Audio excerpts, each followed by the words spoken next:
Good morning. Welcome back to the Morning Minute Meditation. The Apostle Paul, writing in 2 Thessalonians 3:10, says this. He said, if a man wouldn't work, neither should he eat. It doesn't take the American consumer long to become very frustrated in today's market. The reason is people simply don't show up to work, and therefore the service of each particular business is very poor. It is poor because people won't work. I said to a manager of a business yesterday, the cure for your problem is when your people begin to starve because there is no resources to buy food, they'll find a job somewhere. That is the cure for socialism, and that's starvation. Socialism has been touted as this great thing, but it's never worked. It didn't even work in the early church. In Acts 4, people sold everything they had and brought their money to the church, and the church distributed equally among the people. And as a result of that, it wasn't very long until the church was very broke, and they were relying on people all over the Gentile church world that the Apostle Paul had a hand in building those churches.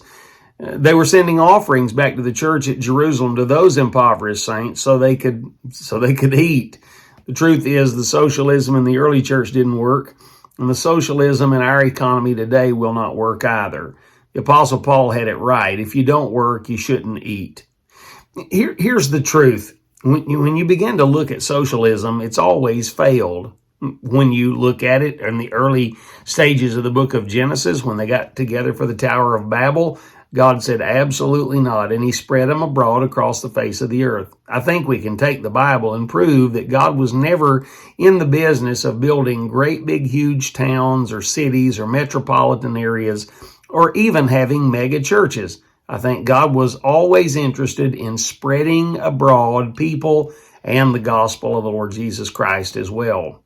Karl Marx, of course, is the father of the Communist Manifesto. Karl Marx was a wicked, filthy, despicable human being, and he's held up as this great hero by the socialists. He was born in 1818 and died at the age of about 64. And this particular man was so filthy and despicable that none of us would want him as our neighbor if we lived in the community with him.